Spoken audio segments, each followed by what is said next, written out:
My role here at Savills, I'm a director in the commercial research team focusing on logistics and industrial property in the UK and increasingly into Europe. We sponsored this event last year.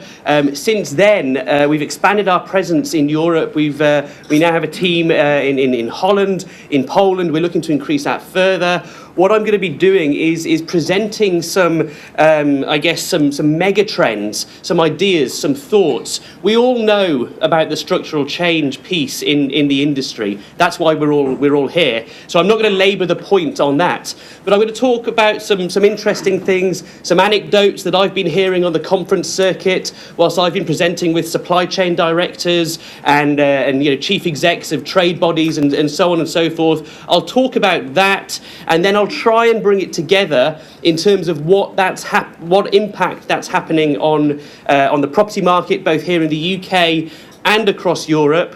So, to set the scene, this is one of the slides I've been using recently in presentations, and it's great, really. 2016, the year that logistics became front page news. And this isn't just down to the brilliance of the Savills PR team. This is across the board. This is PR. This is news. This is white papers from our competitors in the property industry, from our clients, from our peers, from interesting stakeholders. All driving logistics and industrial property to the front of the broadsheets and more than just the trade press, and that's reflected in the record numbers that we're getting at all of these events, with everybody keen to hear about what's going on in the sector. I've been dining out on this since November, but we made the front page of the Telegraph talking about industrial property in the UK. It's astonishing. The Times have reported about underground warehousing. Again, this is really interesting stuff that's going on. And why is this going on? Well, it's because of that structural change piece, but it's also about these, the laws of unintended consequences and how that's impacting other property sectors, particularly the retail sector, but also increasingly in urban environments, how industrial property can link with residential property. A couple of brilliant sound bites I've heard recently,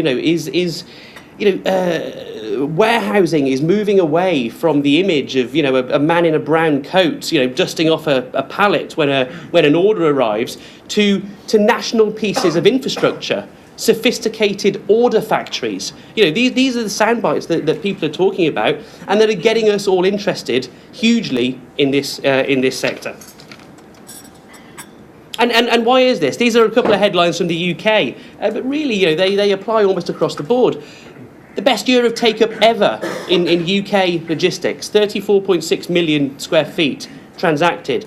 Key point on that is that it's not just huge warehousing deals skewing those numbers high. The churn is there as well. There's a lot of transactional volume in the market as well. At the smaller end, with a lot of deals taking place in the 100 to 200,000 square feet. Sorry if you're a square meters person, but 100 to 200,000 square feet size ranges. A lot of churn in the market. Talking about the national distribution centres, the international distribution centres, but also that last mile piece, which I'll come on to as we go, and I'm sure our panellists have a view on that as well. Record low levels of supply. Again, this is a UK number. The lowest level of supply we've ever recorded of up and built warehousing. Just 27.6 million square feet. This is down from 100 million square feet just 5-6 years ago. Again, really interesting. And again, last point, let's not kid ourselves. Why are people really interested in what's going on here? It's what's going on with Amazon, online retail. Other online retailers across Europe, not just Amazon, because they're leading the charge and gaining a lot of the press coverage, but this is happening across Europe. Other online retailers disrupting the way things are done, and I'll come on to that as we go. Now, if you read, a lot of reports, a lot of white papers, notes from a lot of the equity analysts. I know some of you in the room. We're talking about headwinds in global markets, global economies, lots of stuff going on, political uncertainty, and we've got to with every day that passes, with every day of the news flow, you've got something interesting going on in Washington. You've got the upcoming elections in Europe. These are all having an impact on what you guys are thinking in terms of your investment decisions, how capital is coming into the sector, how that's going to be deployed. But also, crucially, it's going to have an impact on what we do as consumers. In the UK, over 65% of our GDP is consumer spending. Us buying stuff, and actually close to 50% of the logistics market is made up of retail in some way, shape, or form. Whether it's online, whether it's grocery, whether it's high street, whether it's budget, whatever it might be. So the interconnectedness of the retail sector and us consuming is all interlinked to what's going on in the industrial and logistics property sector. So combined, all of these geopolitical headwinds are having an impact, and we're seeing global trade flows stagnate, I guess, for want of a better term, and that's leading to economic forecasts to kind of have a stagnation effect. Minimal growth, not a lot going on, fairly unexciting across the board. Under normal circumstances, and in the last cycle of the logistics property market, this would equate to less space required for logistics warehousing. We wouldn't see occupier demand in the way that we're seeing it now. However, these are not normal times. What's going on changes with every holiday season, with every Christmas, with every Singles Day in China, with every Black Friday or Black Week as it was here in the UK, in 2016. It's all changing. I don't know if you saw yesterday, Amazon, who have, by the way, leased 40 of their own planes last year. Yesterday, Amazon announced they were going to build a $1.5 billion hub at Cincinnati Airport in Kentucky, their own airport terminal, effectively. This is interesting. The last couple of years have all been related to the last mile. And what's going on in terms of B2B delivery, B2C delivery, how I as a consumer take my goods. What Amazon are doing now is going after the middle mile and the first mile, and they're doing it themselves. Really interesting in terms of what they're doing. And the UK is leading the charge in terms of online retail penetration. In November this year, according to the ONS, we had our highest amount of online retail as a proportion of total retail ever. Close to 20% of all retail transactions were online.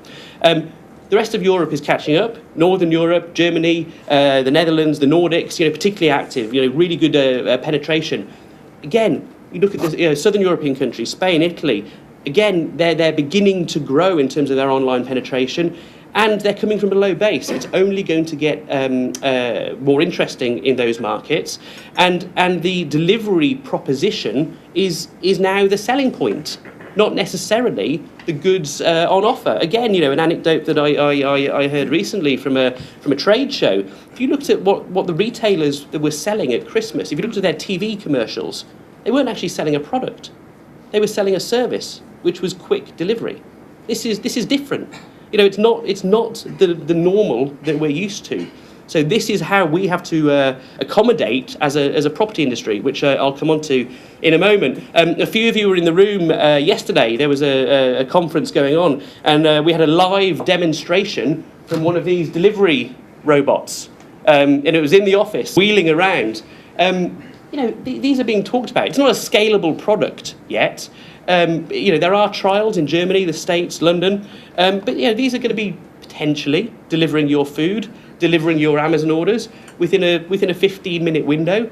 But again, that requires some form of localized hub, some sort of localized distribution, and not necessarily the last mile. That's the last half mile. How does that interact with the urban environment? How does it interact with the suburban environment? Daimler have signed an agreement with these guys who are developing these autonomous delivery robots. Daimler have signed an agreement to develop the RoboVan, which I don't know if you've seen in the press, but this is a truck effectively driving around where these units can be deployed. I'm not going to drone on about drones. There's a lot of information out there. The reason why I think it's important, though, and worthy of discussion is because the last mile is a costly exercise. So if you can eliminate some sort of cost, then people will look to do that. And exactly why Amazon are investing billions in this type of technology. I don't think it's just PR. But is it going to happen in this cycle? Is it going to have an impact on the investment decisions we're making today? No, probably not. But I think 5, 10, 15 years down the line could be a very different proposition. Again, these are not normal times. Alibaba, who I'm sure we've all heard of, don't necessarily know kind of what they're up to, what they're planning to do. If they come into the UK and European market, they have a consumer base of 700 million consumers in China.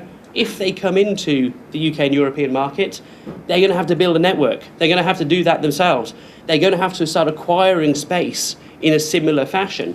So again, these are not normal times. And how do we actually treat Amazon? They don't behave like a normal retailer. I don't know if any of you have started using Amazon Fresh, the grocery delivery service that they've launched in London. I've started doing it, purely for research purposes, really. But it's brilliant. It's really good. We ordered some stuff recently, and 3 items weren't available. I can't remember exactly what they were, but they were low-value items. Feta cheese was one of them. I know that. They refunded that portion of the delivery and then gave us a credit for 20 quid. I mean, it's astonishing. Why did they do that? It's market share. They're going after. I mean, maybe they know what I do, and I tell people for a living. But it's really interesting because what they're doing is they're not behaving like a normal retailer. And the chief exec of the UK Warehousing Association yesterday, he said to me, well, actually, Amazon are a technology company first and foremost, and what they're doing is that they're the bits that make money and the bits that make profit are the bits that none of us see, and actually the retail division is the world's best marketing exercise. It's a really interesting way of looking at it. John Lewis, their turnover of online is increasing with every year that passes. By 2020, they think there'll be a 50-50 business in terms of high street and online. But at the same time, the profits that they take are falling. And all retailers are faced with this. The margins that the 3PLs work to are also coming down. So everyone's getting squeezed. We're not paying anything for this service. Well, we're paying our £80 or €100 or $100 or whatever it is. But that's it. So where's the slack in all of this? Where does it give in terms of the affordability of rents for the property sector, which is probably a topic which I think our panel will come to. And again, some astonishing stats. Just here. Again, this is a UK-specific stat, so I apologise, but 38% of all sales made over the festive period were through Amazon in the UK. 70% of those, by the way, were on a mobile device. Again, these are astonishing stats. 100,000 new jobs are going to be added to the Amazon. 100,000 new Amazonians in the US, and that's geared up for the more efficiency from the robotics, the automation, and actually the people that they can employ are more productive to service more people. I've borrowed a couple of slides from a presentation yesterday, which I thought was outstanding. A couple of the guys from RPA have been over in New York at the National Retail Federation conference, and I just want to pull out a few themes that he pulled out for that. And I apologise, but actually I think this is really good and it's worth sharing. Footfall is down. This is a quote from Levi's. Footfall is down in the stores, but the people who come into the stores are more intent on making a purchase. Because they've done all their research online, they know what they're going to do, they know what they want, they're going to buy it. So the key thing here is stock visibility. Now, retailers are going to get on top of their stock visibility shortly. If you order something from Topman at the moment, or Topshop, or whatever it is, it actually gets posted from their distribution centre, and if you want to click and collect it, you have to go to the shop on the corner. It's not beyond the realms of fantasy for retailers to have better visibility of their inventories to actually be able to start servicing them from their retail footprint. So that is a bit of a downside risk, actually, that I would place on the sector in terms of stock visibility and how that impacts the demand for logistics warehousing. Again, hopefully, I'm sure our panellists can discuss this.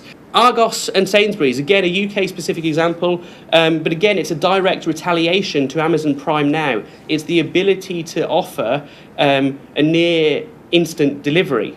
I don't know if you saw Tesco's bought Booker recently. Again, Tesco UK supermarket, Booker UK wholesaler. Really, really interesting. Why did they do that? Well, yes, okay, it's part of the food and the grocery supply chain. The other reason is that Booker have got a huge network of urbanly located warehousing. Really interesting. You can start to service the last mile from that network of urban located warehousing. And again, by the way, the residual values in terms of maybe a potential shift to resi won't be bad either. Interesting. So I think you're going to start seeing this trend across Europe repeat itself, again, where the UK is leading and heading into Europe as well. Further M&A, further consolidation, further evidence of retailers beginning to do things differently to try and keep up with what's going on, but at the same time, this goal for market share as opposed to profitability. And again, Amazon Go. I'm trying to get a research grant to go to Seattle to have a look at this. This is their completely checkoutless store. Why is this interesting? Well, about 2 years ago, I was at a Retail Week event, and the head of IT for River Island stood up, and he said, it's 2015. It's criminal that we have to queue up to buy product in a store. Technology exists for us to get rid of this. It's a stupid process. Why do we have to do this? Lo and behold, Amazon do it. It's live now. It's being piloted. It's coming to the UK. It'll come to Europe. How does this affect convenience retail, high street retail, and the supply chain that goes with it, all around it? One to ponder. Second thing, Accenture have just released a report. Same day is the current next day. So we all expect next day delivery now. Same day is coming. Uber are going into the freight market. Amazon Flex, all the rest of it. It's all going to change. Again, by way of example, one of the Amazon orders that we had the other day to our house turned up in a budget hire a budget hire van. I spoke to the guy. I said, why are you driving a budget hire van? He said, I just hire it for the day. I do some Amazon deliveries in my spare time, and that's it. Really interesting. Really interesting. And again, startups are impacting this as well. There's a lot of finance aimed at these new startups disrupting the sector in terms of delivery. You may have seen the adverts on the tube of Casper and various other people who deliver these mattresses. They give you a 100-day trial of this mattress, but it turns up in an Uber. It turns up, in a box in an Uber. Again, because people can have it on demand, effectively. So again, this service proposition is going to be what wins the day. And again, just the last point, people don't want to pay for any of this, but they are prepared to subscribe. So I would envisage that you're going to see more kind of subscription models in the retail sector coming forward. And what that's going to do is purely drive brand loyalty. So those who do that, I would watch which retailers are going to start implementing subscription services in the future. Because again, I think that'll have a big impact on their property requirements moving forward. So with all of that information, I actually don't envy what you guys have to do, which is make long-term investment decisions. Because how do you kind of square that circle? Because everything that I'm hearing from occupiers is about flexibility, agility, and how property requirements are changing on a near quarterly basis. I was with Wincanton, a major UK 3PL. He said over the last 5 years, this is their head of property, over the last 5 years, when the phone rings, every time it's a different requirement. We need 100,000 square feet today, maybe 150 tomorrow. We need it to be 15 metres today, maybe 20 tomorrow. Again, how do we make long-term investment decisions based upon that? So hopefully we'll kind of tease out some of that information. How does that impact property markets? UK, best year ever. Key point here is that the long-term average take-up level has increased from about 18 million square feet to 22 million square feet. 34 million this year. We are in a new normal in terms of the take-up levels that we are achieving. These are some slides from our Dutch colleagues that I've just put in here. Point here is, again, the new normal, the last 2 years, the new normal in terms of the amount of space required, again, which is seeing rents increase as well. I'm not going to go through all of these bullet points. You'll be sent the slides. You can look at this in your own time. If you've got any questions, do feel free to follow up. Again, data from our Polish team. This is half one data. But the key point here that we're showing is that take-up, again, this new normal, supply, a new normal in terms of the low vacancy rates, 6%, that's across the board, that's pushing rents. How does that impact what occupiers are going to do? And how does this impact what investors are doing? Well, these are 2016 data compared to 2015 data from RCA. This is just Europe-wide investment volumes by sector. What you can see there, the office and retail sectors showing a huge percentage decrease, and industrial holding its own. Lots of capital, equal amounts of capital being deployed in the sector, increasing in many markets. UK, we're static, about £3 billion worth of capital deployed into the investment market here in the UK. Into the Netherlands, again, rising investment volumes, falling yield compression across Europe. How far does that go? What impact does that have on pricing? I'll let these guys talk about that as we go.